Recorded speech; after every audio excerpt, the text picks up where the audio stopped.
Hi, this is Shambhavi. Welcome to my weekly podcast about spirituality, love, death, devotion, and waking up while living in a messy world. The Satsang with Shambhavi podcast is recorded live each week with students of our nonprofit community, Jaya Kula. For more information and to find out about attending a satsang, visit jayakula.org. Thanks for listening. Much love to you, wherever and however you are. When we talk about an extinction event in 5 years or something, that engenders a certain amount of fear in me. I wonder if you could talk about how I manage that. Well, first of all, we don't really know if it's going to happen. But you should be afraid anyway. Because our planet's in a lot of trouble. Many species have already gone extinct. And so I could say a lot of ways you could relate to this, but the reason I said being afraid is good in a sense is because it means you're not ignoring things. And unfortunately, we are in this mess that we're in largely because people have ignored a lot of things, or some people have ignored them for as long as they possibly can. And the word ignore has, ignorance is part of that thing too. And, if fear is what we feel when we first stop ignoring something, that's a good thing. But we don't want to stay stuck and paralyzed in fear, because then we can't do anything about what we're seeing. First of all, we already are in trouble. And what are we going to do about that? Hearing a prophecy that may or may not happen, in a sense you could say the prophecy's already coming true. It is a specific prophecy that has been interpreted later by other Buddhist poobahs. I don't know who they are, really. I was listening to Lama Sultry. She's given a couple of different live streams on this prophecy. And apparently it has been interpreted by other Buddhists that it's going to be nuclear. It's going to be a nuclear conflagration, possibly. And that's what they're saying. And of course, that possibility has been around ever since nuclear weapons have been around. And some people have already experienced nuclear catastrophe because we dropped nuclear bombs on them. And and species are already going extinct, and our planet's already in really big trouble, and we're already genociding the shit out of each other. So to get particularly upset about this prophecy seems to me to kind of open the door to reflecting on why you might not have been upset already. I'm not saying you, because I know that you're more aware of what's happening, but just sort of for anybody. So that's one way of kind of looking at your fear about it, is that this was already happening, and please become more aware. And the second thing is that we just try to do our best to be seeing what's happening, to be bravely learning and bravely looking at what's happening and not turning away, and continuing to do our practice and try to operate from the biggest sphere that we can, trying not to hole up in our nuclear families or nuclear relationships. Try not to hibernate or hole up. Try to make more connection, be in more community, finding out what's appropriate for you to do. I don't want to tell anybody what they should do about this. I think that answer could be very individual depending on where you're at and what circumstance you're in and how your unique dimension expresses itself.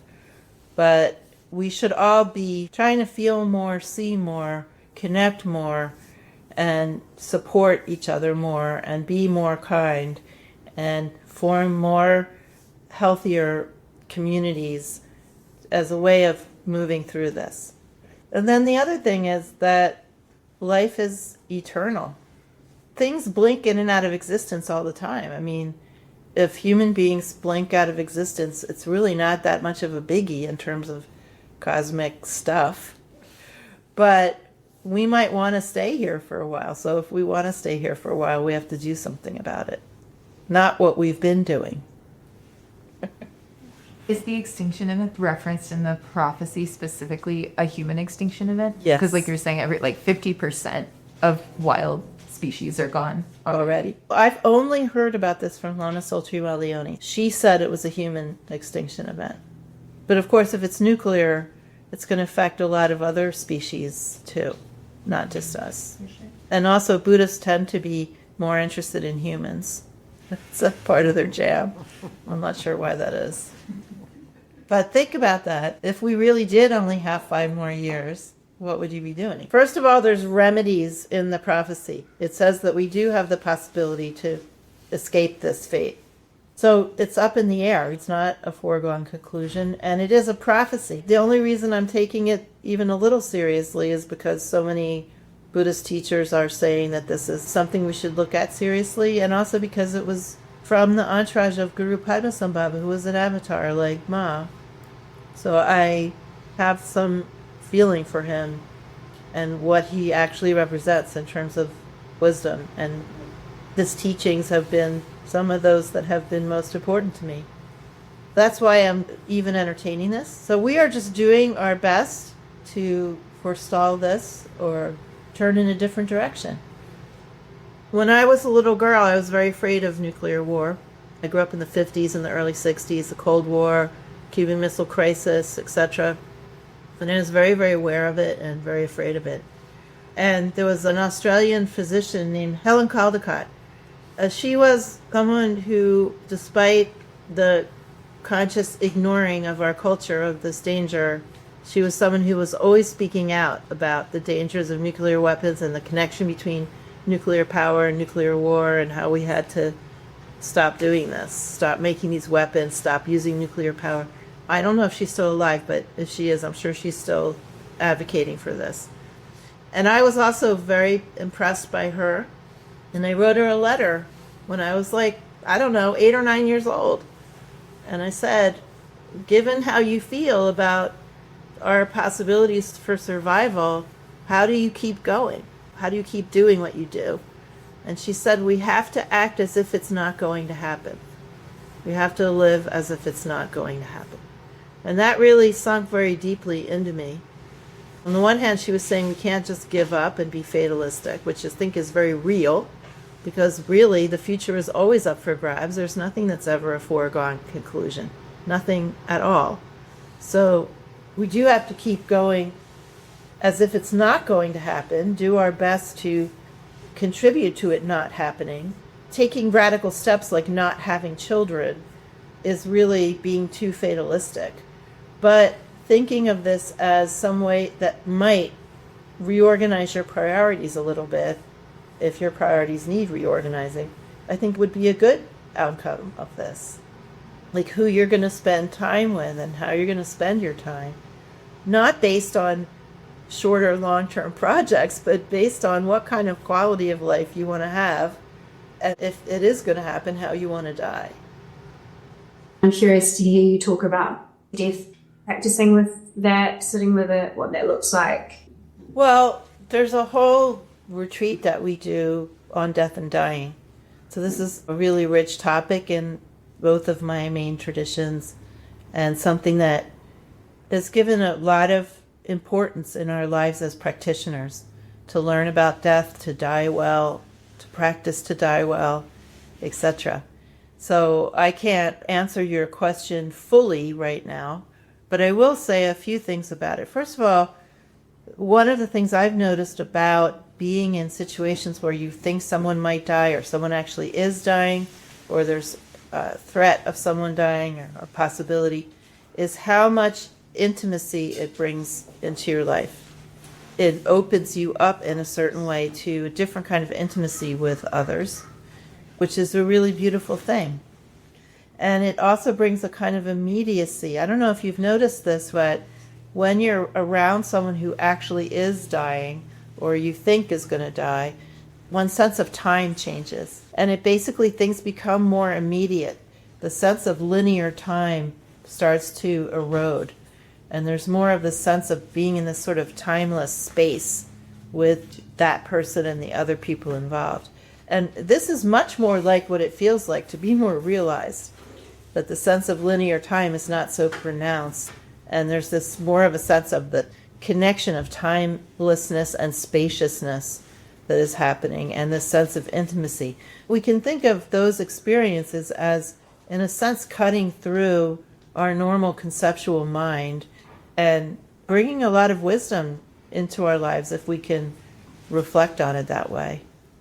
The other thing I just want to tell you, you're a lot younger than I am, and I don't know what experience you've had of people actually dying, but when you get to my age, you do have quite a number of times when you've sat with people who were dying and witnessed death. And one of the first things I noticed, the very first time I ever sat with someone who was dying, was when I was in high school, and a friend of mine's mom was dying of cancer at home. And I would go sit with my friend next to her mom as she was dying. And the very first thing I noticed was that death is just as majestic as birth. That maybe not in all cases, but certainly in the case of like sitting with someone while they're dying, maybe not being in a battlefield getting blown to bits. I don't know. That seems like a very different kind of death experience, but at least when you're sitting with someone, that the sense of passage and the majesty of it and the extraordinariness of it really struck me as being similar to being around when someone was being born. Not exactly the same, but similar in some way. There's a movie that I really love called Thank You and Good Night. It was actually a documentary made by this crazy, funny, lesbian New York filmmaker. It was made decades ago. I don't know exactly when it was made. But she made it and documented the death of her grandmother. And as her grandmother is dying, she's interviewing different people in the family about their experiences. And her brother is one of these guys who basically lives in the basement of his mom's house playing air guitar or something. And is sort of this like armchair philosopher. And he says this really amazing thing. She asks him, how do you feel about grandmother dying? And he says, well, it's really hard to imagine grandma doing anything so profound as to die. And I just thought that is one of the most interesting things ever said about dying. That we all have to go through this experience in some way, and it is really profound. It doesn't matter what a dumb life you've lived. At the end of it, you have to do this really profound thing. You have to move on, right? So it really kind of matched with my experience of this richness of the experience of dying and how it just has this sense of, I can't think of any other word, but majesty in the same way that being born does. So if we are having that experience, even just thinking someone might die like for a few weeks like your mom, of course she will die, but not today. Basically, really contemplate that and mind that for whatever wisdom you can, and don't try to run away from the fear of it. Because if we run away from the fear of it, we also run away from the wisdom of it. You can't really keep the wisdom and not the fear. You have to kind of go through both. My other experience around that is that the pain itself brings one into more intimacy with other people. Just on an intellectual level, we know that everyone goes through that pain with someone at some time in their lives. We all die and we all lose people. So when we are having that experience, it connects us very deeply with a primary experience that we're all having at some point or another. There's other ways in which it brings us into more intimacy with life, that the pain specifically. And it's not just the pain of dying or of having people die. It's also just the pain of loss. Like when we lose something really of value to us, that pain of loss, if we're not like just holding on like this, trying to scramble back to whatever we thought we had, that just the experience of loss can really be a bridge to intimacy. That's very special. What do you think would happen if the people who are trying to do like the cryogenic preservation of life stuff did it and then they just kept living? I think it's a big scam. You don't think it's ever going to happen? No. Because it really relies on an erroneous assumption, which is that consciousness resides in the brain. Mm-hmm. That's a very unknowledgeable position.